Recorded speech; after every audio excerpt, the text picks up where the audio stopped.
Welcome to Shadows and Crimes podcast. Hi there. Today we're doing a deep dive into a case that I know has gripped many of you, the truly tragic murders of Kaylee Goncalves, Madison Mogen, Xana Kernodle, and Ethan Chapin. Yeah, University of Idaho, November 2022. It's a case with so many layers. Exactly. We want to carefully explore the background of the accused, Bryan Kohberger, look at the investigation details, the legal side of things. And importantly, remember the victims, their lives, who they were. Absolutely. And the impact on their families, the community. It's immense. We'll also touch on some of the theories and speculation, trying to make sense of the available information. It's vital we approach this respectfully, focusing on what the sources tell us. It's a complex and, frankly, heartbreaking situation. Agreed. Let's start, as you said, by remembering the victims. Yeah. Kaylee Goncalves, 21, a senior.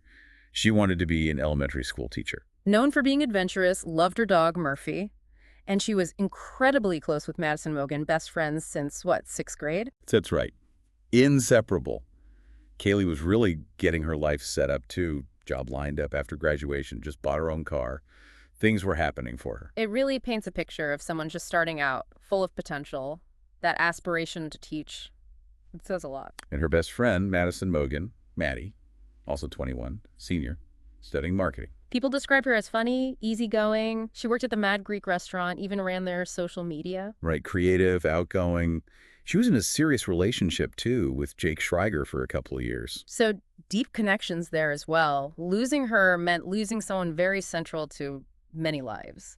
Then there was Xana Kernodle, 20 years old, a junior, also in marketing. Originally from Arizona, right? Came to Idaho. It sounds like Yeah. she was really active high school sports like volleyball, soccer, track. Yeah, and she was in a sorority, Pi Beta Phi, loved electronic dance music, family trips. Just sounds like someone who really embraced life. And she was dating Ethan Chapin. Yes, Ethan Chapin, also 20. He was a freshman studying recreation and tourism management. And he was a triplet, which is quite unique. Worked at a tulip farm back in Washington. People remember his big smile, someone who could always cheer you up. That seems to be the common thread. A really positive presence. And dating Xana, so their lives were closely intertwined too. The sources really emphasize how close these friends were. That night, November 12th, they were out, typical college stuff, parties, a bar. Kaylee and Madison went to that food truck afterwards, the grub truck. Right, before heading back to the house on King Road. And there's that Instagram post from Kaylee just the day before. Oh yeah, I remember seeing that, expressing gratitude for her friends. It's just heartbreaking, isn't it? Shows that joy, that connection right before everything changed. Utterly devastating. It really highlights the suddenness of it all. Okay, let's shift focus a bit to the events inside the house. There were 2 surviving roommates, Dylan Mortensen and Bethany Funk. They were there during the attack. Dylan's account is, well, it's chilling. She said she was woken up around 4 a.m. by noises. Heard things like, there's someone here, possibly from Kaylee's room, and then a male voice saying something like, it's okay, I'm going to help you. Which is incredibly disturbing in context. Yeah. And then she saw him, a figure, all in black, wearing a mask. And she noted the bushy eyebrows. That detail becomes significant later. Understandably, she froze, locked herself in her room. A terrifying experience. Absolutely, a natural reaction to extreme fear. After that, there seems to have been a period of frantic texting and calling between Dylan and Bethany. Starting around 4:20 a.m., they knew something was wrong. Yeah, but the 911 call didn't happen until almost noon, 11:58 a.m. And the initial report was for an unconscious person, possibly from drinking too much. Which seems like a massive understatement given what happened. But the delay, it's complicated. Shock, trauma, maybe not fully grasping the reality. Could be. We also know Dylan's friends, Emily Allen and Hunter Johnson, showed up around 11:50 a.m. And it was Hunter who apparently found the victims, told the others to call 911. He was described as looking pale, just saying someone was unconscious. But his reaction clearly indicated something much worse. Right. And the 911 call itself was chaotic, multiple people talking, just sheer panic and shock as the reality set in. Okay, let's talk about the suspect, Bryan Kohberger. 28 years old at the time of the arrest. A doctoral student in criminology at Washington State University, just over the border in Pullman, also a teaching assistant there. He grew up in Pennsylvania, eastern PA.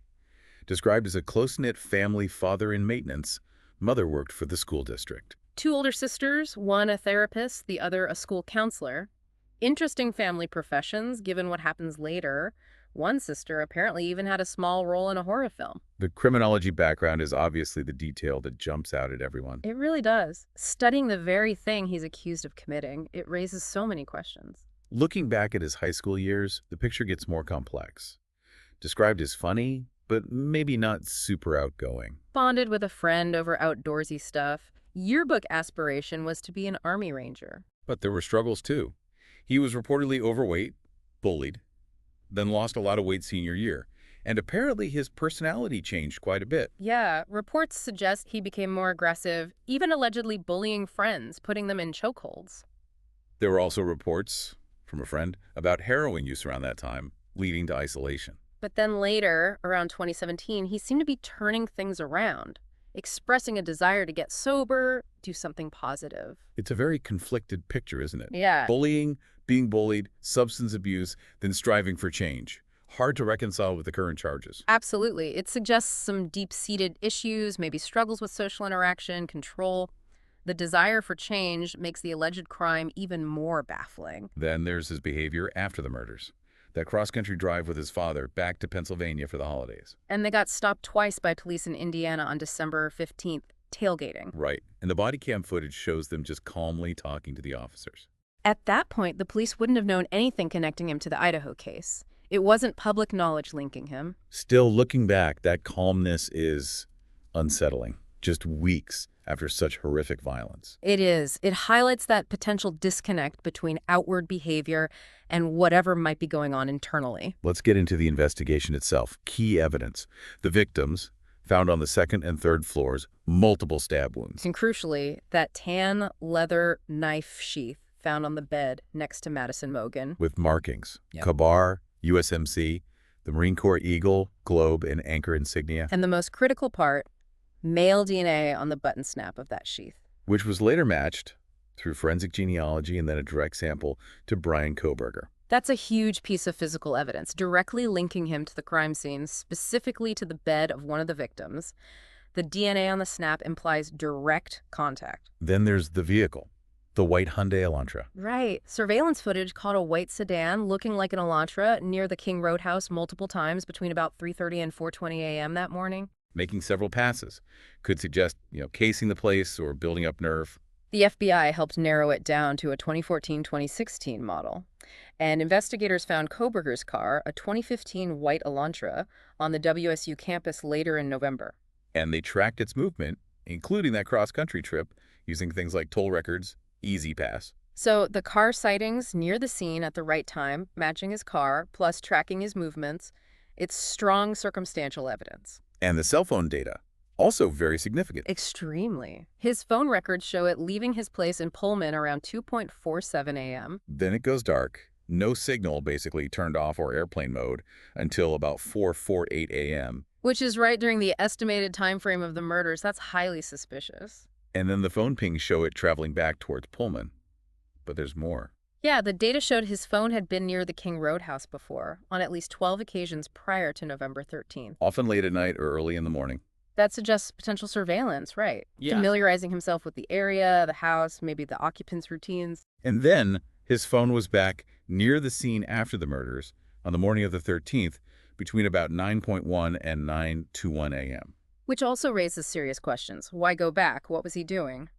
The cell data paints a really damning picture of his movements and potential pre-planning. There was also a shoe print found outside Dylan Mortenson's door. A latent print diamond-shaped pattern. Investigators noted it's similar to the pattern on Van's shoes. Doesn't definitively prove it was him without a direct match to his shoes, but it suggests someone moving around that area of the house. Right, and then there was the trash pull in Pennsylvania from his family's home. DNA recovered from that couldn't exclude his father as being the biological father of whoever left the DNA on the knife sheath. So familial DNA, basically providing supporting evidence for the match found on the sheath. It strengthens the link. And prosecutors plan to use the surviving roommates' testimony, their texts, to build that timeline. Their firsthand accounts are crucial, obviously, putting together the sequence of events from inside the house. Okay, moving into the legal aspects.